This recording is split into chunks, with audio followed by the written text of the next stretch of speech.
Hello and welcome along to the Property Academy podcast. I'm your host, Ian McKnight. And I'm Andrew Nicol.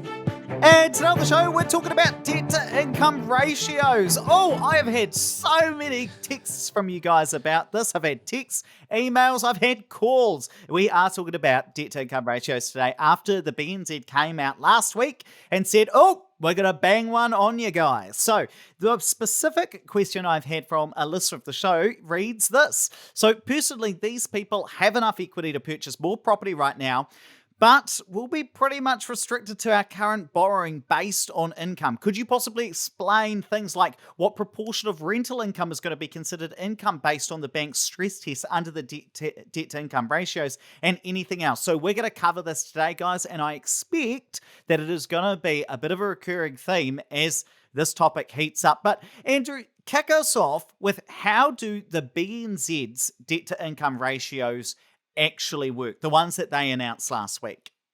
So with BNZ, basically it works on a multiplier of your income. So it's 6 times income. And that's your income from your personal job, and if you've got any bonuses and stuff like that, depending on what they scale that at, and also your rental income minus whatever they use for the stress test. So BNZ, that tends to be 80%. Now, a note with BNZ applications, this only applies to people who are using a mortgage broker so far. So mortgage brokers are very unhappy about this, as you can imagine. And there was a comment section on the mortgage broker websites, and they're fiery. Do you have any of those examples, Ed? Because I don't actually have them.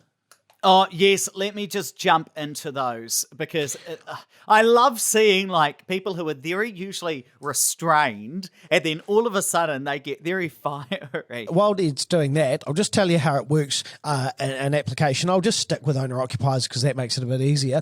So let's say there's a couple both on 75 grand. So they're 150 grand household income. Max borrowing is 6 times the 150, which is 900k. So if they've got a 10% deposit, 100k, then they can buy at $1 million with a 10% deposit. Now, that's assuming that they can do just that 6 times multiplier for a 90% loan. Okay, here are some of my favourite comments. I guess this move by B&Z is one way of reducing the trail commission paid to advisors and increase their own margin. That came from Gordon Gecko. Gordon Gecko. If anyone doesn't know who Gordon Gecko is, that's the main character in Wall Street. Here is another comment from Amused, who ironically was not amused. This is not bank bashing. This is now advisor bashing, and the Financial Markets Authority needs to be made aware of this development. That's quite funny, actually. There's a lot of them. I quite like it. You know, they're quite funny. Actually, I do think they've got a point, by the way. It makes it does sound like I'm taking the mickey out of mortgage brokers, and I am for your personal amusement. But actually, they do have a point. Do you know what I mean, Andrew? Absolutely. So let's now talk about how these debt to income ratios, after that little tangent, how do these work for investors? And I want to give you a little case study. So let's say that we've got a couple, they're both on 75k, so 150k household income, and I'm going to assume they've got a 300k personal mortgage. So the max borrowing before their rental income is 150k multiplied by 6, so that's 900k. They've got a 300k mortgage, so they could borrow an extra 600k in total. But we also need to factor in any additional rental income. So I'm assuming a 4% gross yield and that there's going to be 80% rental shading. What do I mean by that? Well, they're going to take 20% off the top for vacancy, additional costs, those kinds of things. So the max under this arrangement, I'm estimating about an extra 24k worth of rental income. So that means that we've got to base the amount they can borrow not on 150k, their personal income's multiplied by 6. We've got to add that 24k of rental income in. So when you do that, take off their personal mortgage, we're looking at 742.5k worth of borrowing. So that's probably going to get you purchasing a 1.5 bed in Auckland or a 3 bed in Christchurch, 3 bed townhouse, for instance. So this could severely limit what somebody's able to borrow because now it's tied not to what they could necessarily afford from usual tests, but the total amount of debt as well. So let me ask you this, because this is what a lot of people are going to be asking about, Andrew, is will the other banks follow? And is this the new normal, or is it just going to continue to be BNZ? Well, ASB has a debt to income ratio as well, and they've had so for a while. So it was brought in November 2020, so almost a year ago now, and it's kind of 6 to 7 times income depending on what the LVR is. But it hasn't been widely publicised. So it's taken a year for another major bank to follow, and we probably will see other banks follow, but it might take some time for them to do this if they're not working on it already, which potentially they are. We don't really know. And Antonia Watson, the ANZ chief executive, said that as far as they're concerned, ANZ, the bank basically records people's debt to income ratios, but they don't use them as a hard cutout point when they're assessing a loan. So what they do is they more say, okay, well, the bank wants to have X amount at Y amount of DTIs, and they kind of use it as a bit of a sense check rather than actually having a strict line in the sand. And it seems to me, Andrew, as well, when reading how ASB currently applies them, and I want to get your sense because you're closer to the banks than I am, that although they do use it at higher levels of LVR, so I think they use a 6 times multiplier for 85% and above LVR for owner-occupiers, and I think 6 for its separate type of LVR. It seems like they too are using it more as one part of their assessment, not saying that they've got a whole heap of hard limits, but they test it in multiple ways, and then they see they come to some assessment based on a range of factors. Is that your understanding? Yeah, pretty much. And I think that kind of, they probably take a look at their credit policy and their servicing workbooks and figure out, okay, well, most of it's been caught up by this current policy, and if not, then we might change the interest rate that we use as our test rate. Perfect. Now, I think a big question for people is, well, I'm a bit worried about these, Ed and Andrew. How do I get around these? Is there a way that I'm going to be able to borrow above 6 times my income, or am I going to be significantly constrained by this policy?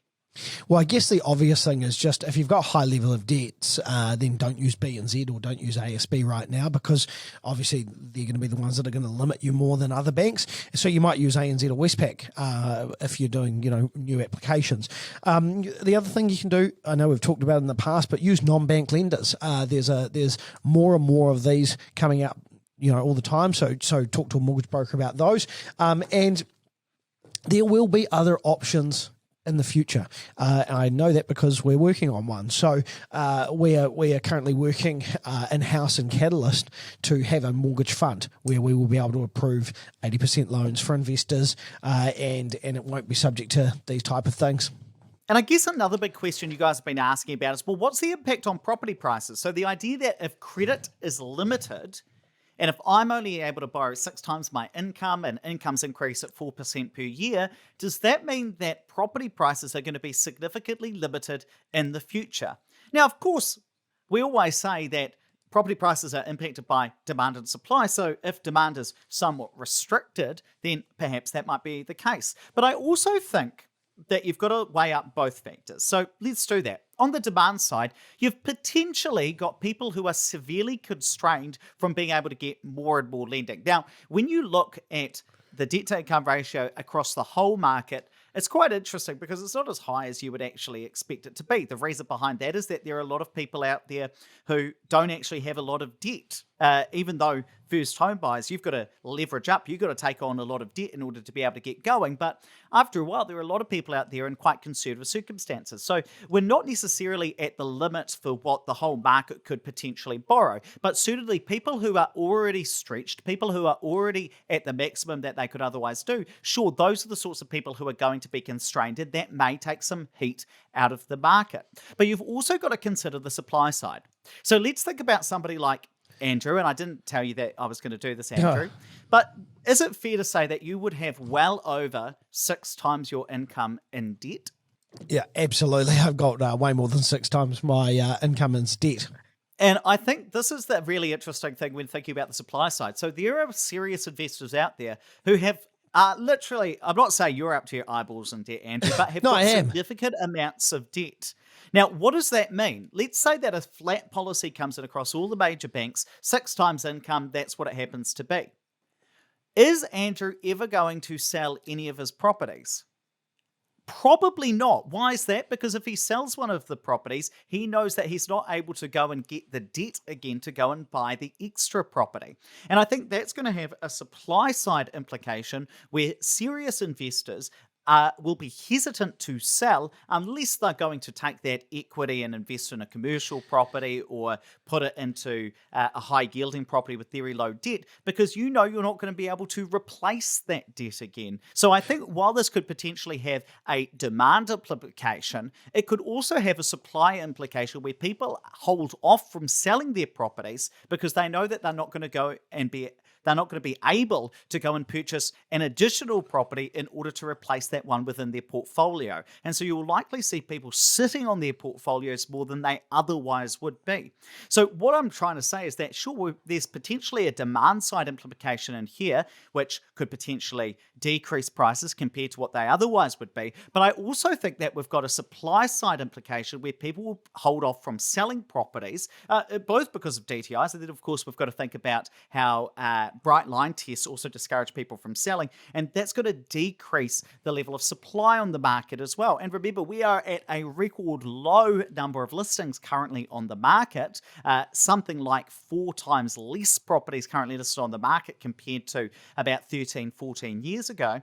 And so I think that this is potentially going to have a real issue in terms of not having any more listings on the market or decreasing what they otherwise would be as well. And so that may balance some of that out. And I think that's an important thing to think about both sides as well. And just one thing to add there, you'd made the comment about, big investors holding off selling properties because unless they're going to go into something like commercial. Well, remember that a sale of a property will trigger a credit assessment now. So you're unlikely to be able to take any of your cash out of the transaction if you don't meet that criteria for the new lending. So say for example, you had $400,000 profit in a purchase, in a sale of a property within your portfolio.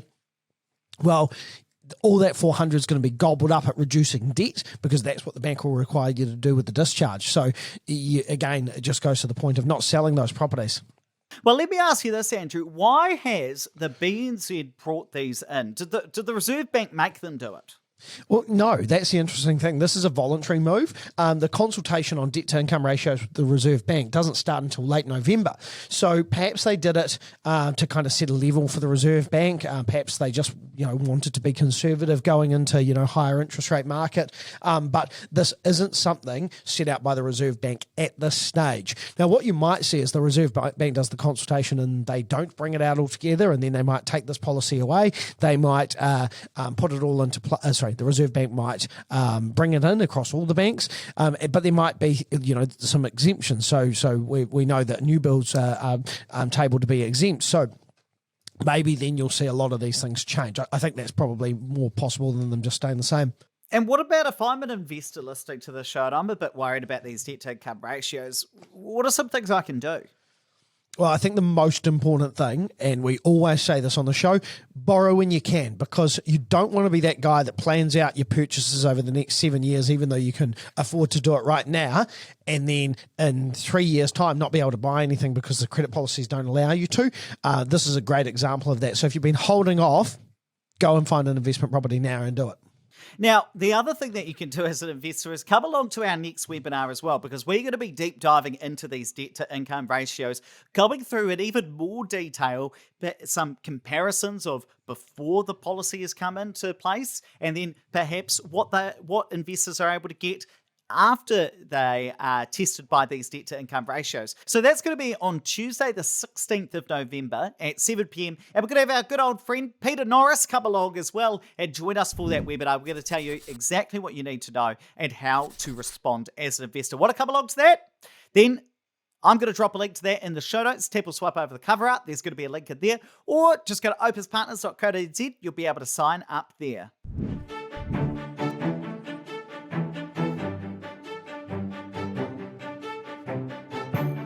Thanks for listening to the Property Academy podcast. I'm your host, Ed McKnight. And I'm Andrew Nicol. And we're going to be back again tomorrow with even more daily strategies, tactics, and insights to help you get the most out of the New Zealand property market. Until